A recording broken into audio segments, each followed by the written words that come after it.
Hello, everybody. Thank you so much for joining us today. My name is Sophia Commanducci. I am the local shorts programmer for KCFF. And I am joined by our three guests today. We have Hayley Gray, who is the director of Send the Rain. We have Winnifred Jong, who is the director of Distant Cousins. And we have Grace Esford, who is the editor of Good Love. These are all films that are featured in our local shorts 2022 lineup. If you have just viewed the film and are joining us, welcome. We hope that you enjoyed our program. And if not, be sure to check out our digital platform to get a ticket. All right, so we'll get started. I'll start with Hayley. Your film is set kind of amidst the BC wildfires, and I was wondering what inspired you to kind of set this very personal story of grief amidst this sort of bigger setting. Absolutely, yeah. I knew that I wanted to tell a story about the wildfires for a while, and I wasn't sure how to go about doing that. And then I was working on a documentary in very remote northern BC, and really got to talk with a lot of people who either had left their homes or had decided not to leave their homes during the fires. When that was happening, I learned that a woman who was like a second mother to me had passed away. And so I kind of took those two experiences and they kind of connected in my mind. And that's how I started writing Send the Rain. Interesting. Yeah, I guess I'll move on to Winnifred. We'll kind of go around and circle back to you, Hayley. I was wondering kind of what inspired you to tell this sort of story of kind of this family drama in the way that you did, where it's, again, sort of very realistic elements mixed with kind of magical or almost ghost story-like elements. It started off with it's the opening sequence where the kids are running is something that happened in real life. It's something that I did as a child. And I just wanted to expand on what memories could do to that if it was set in a place where the characters lost track of each other. And I think that's a universal story. You often wonder what happens to people that entered your life and are no longer in it. And I just wanted to explore what that might feel like with that sense of ache for that lost person. Yeah, and that scene where they're running, did you shoot that at was it in Nathan Phillips Square? It is in Nathan Phillips Square. And when I scouted it, they had closed off that section of the city hall and it was no longer available to the public. And basically I told the contact that this is the basis of the entire film, is to recreate that memory in shooting in Super 8. And I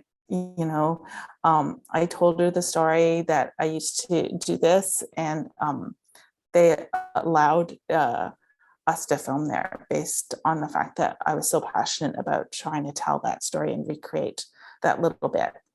Oh, that's amazing. Yeah, I really liked what you did with that setting, because I'm from Toronto. I've been there many times and I recognized it, but I really liked the way you shot it and kind of made it seem almost otherworldly. Yeah. Mm-hmm. Grace, my question for you was, what was, as an editor, like, what was your collaboration process like with the producer and also the songwriter and the director? And I don't know if you worked at all with the subjects, but kind of what was your collaboration process like on that film? Yeah, thank you. So I'd worked with Katrina, our producer for it, and the director Tanvi in different capacities prior to this one, but it was the first time I'd worked with Gary. Katrina's Gary's manager, so it was kind of like a small team. It was just the four of us kind of working together and all virtually. I wasn't at the shoot day for the documentary, but it was all done virtually, which I think is a testament to strong communication for the whole team. But we all gelled together. and just kind of had the same creative view throughout the whole process and the review process with the different drafts I was giving them. And then all of the participants that were interviewed for the documentary were either friends or family of Gary or Tanvi's. So we were able to draw on different age groups, sexual orientations, relationship statuses, and life experiences in order to create the documentary that you see. Nice. All right, Hayley, I'll move back to you. I thought that the cinematography in your film is just stunning. Like the shot where she's sitting painting out the window, and you see the smoke coming over the horizon in the background was just that image really stuck with me. And I was just wondering what was your collaboration process with your cinematographer, and kind of what was your vision for the visuals in this film? Yeah, thank you. I'm glad you liked it. With Send the Rain, Kayla, that was mine and Kayla's third piece that we'd done together. And it was really important for us to create painting like locked off frames, and then to contrast that with the dynamic handheld feel of the fight between the two sisters. So with the locked off frames, we really storyboarded those and just got very specific about what we were looking for. And then with the fight, we did a lot of rehearsals and a lot of overhead diagrams to figure out how to light, 3 rooms without ever seeing lights. But that shot in particular, we were really lucky to have a fantastic visual effects artist as well, who was able to take real footage from forest fires and layer it into the background that you see there. Oh, yeah. I was also wondering, yeah, how did the visual effects for that work? So that's interesting. Yeah, it looks very real for sure. You mentioned kind of painting like frames, and obviously the protagonist is a painter. I'm wondering, can you talk a little bit more about that sort of theme or motif?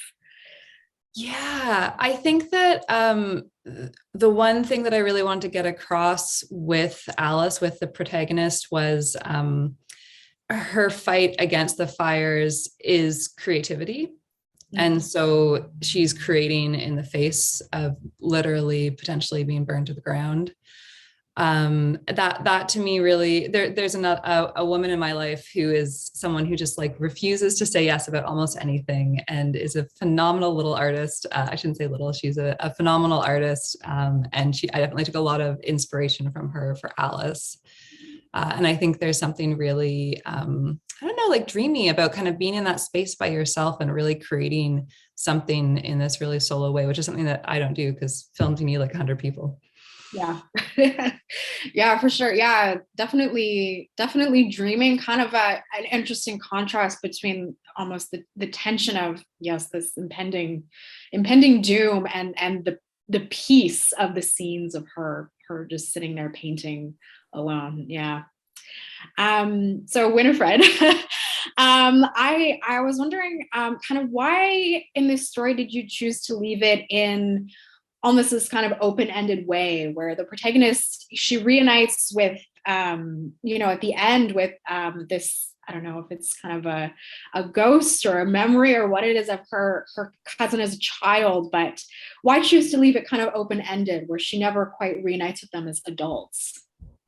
I think when people search for things, they don't often get closure. And I think closure is something that is constructed a lot of times in terms of narratives, things like that. But I think in real life, it's a little bit messy. And I think that her closure, there was a magic realism scene where she finds at least the secret that haunted her family. She finds a bit of closure in that respect. But as I was writing it, I didn't really ever see her finding them, because that was a journey that she wanted to go on. But at the same time, I think that's more real in terms of trying to find closure. You don't often expect to see it the way you see it in movies, and I wanted to show that. Yeah, exactly. It's not a Hollywood ending, but it's definitely that's interesting that closure is sometimes more complicated than just getting exactly what you want. Yeah, interesting.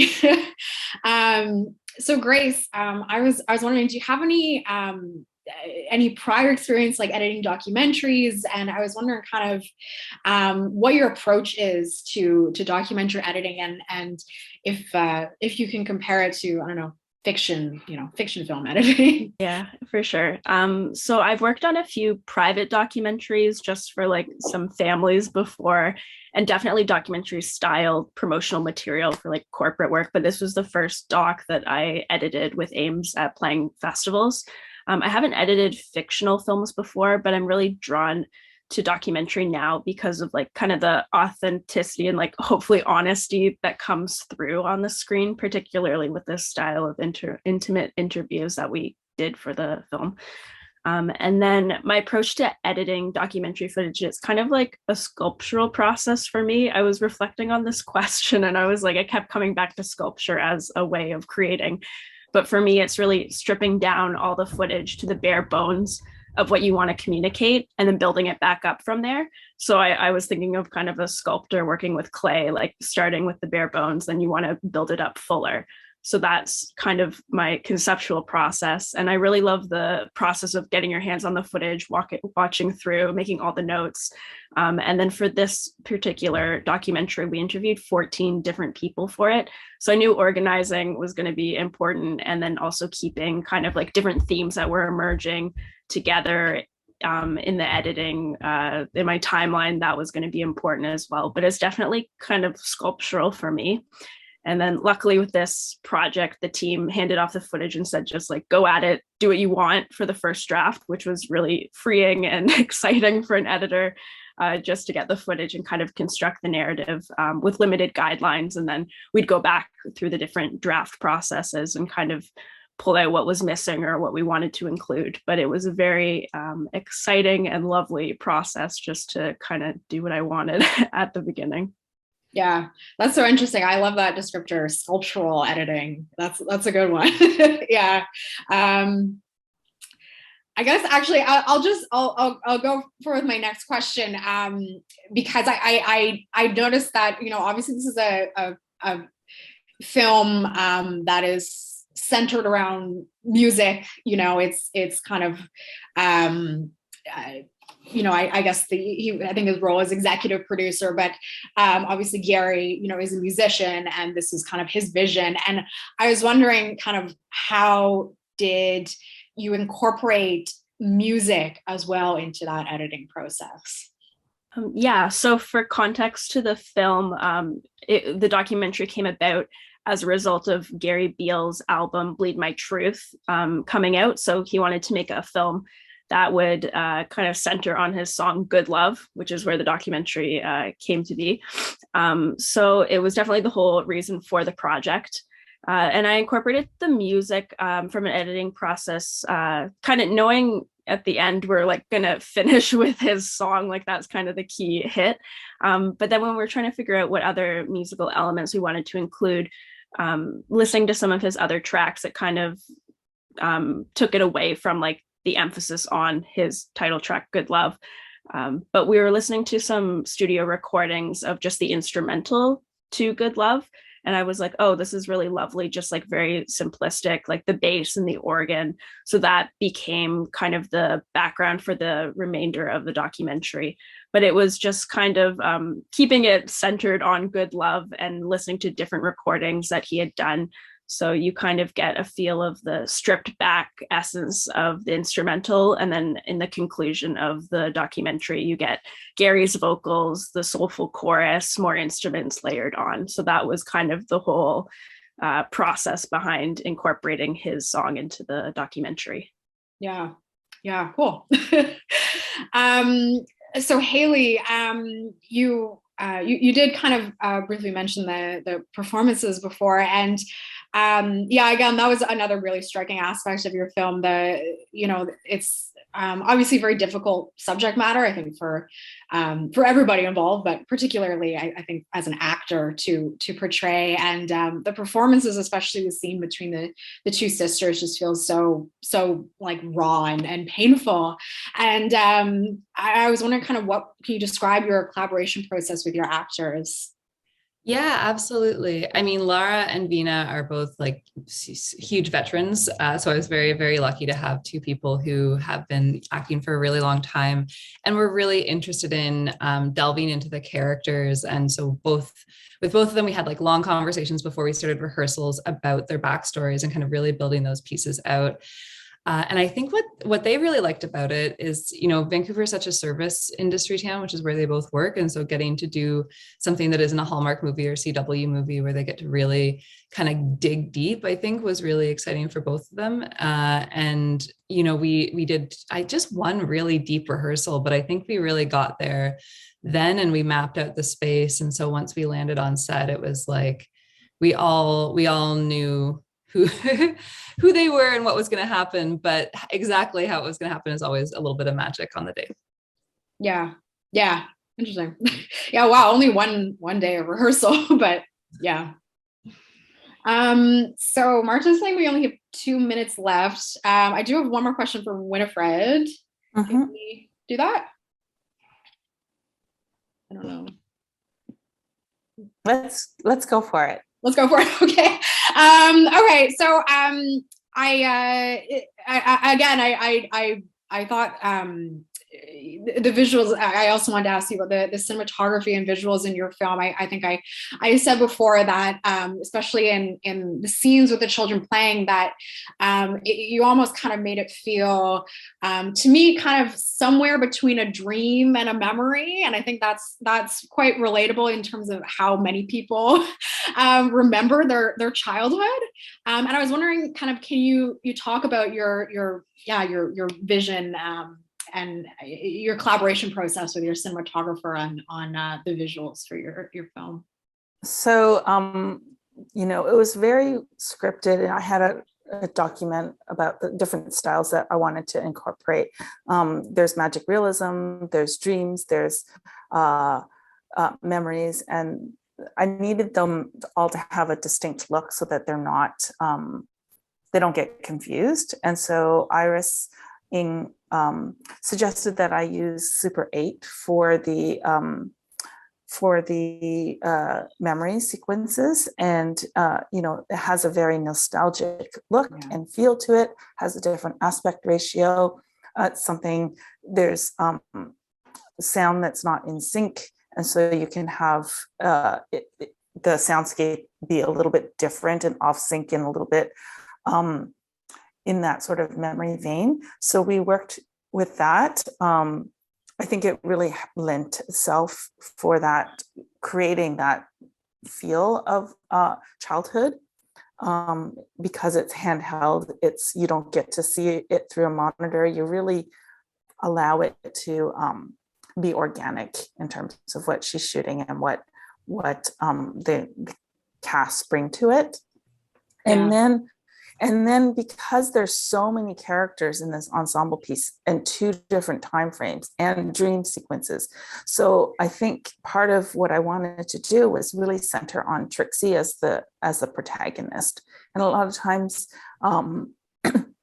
we don't do conventional things, whereas we don't rack focus to the person who's speaking because we're centered on her, or we don't ever leave her sometimes, and people are talking just like adults are talking, and I'd rather have those words or that conversation land on her and see what she's thinking. And so she, as the protagonist, either as a child or as an adult, is the person who the story flows through. And so that's sort of how we organize the sequences.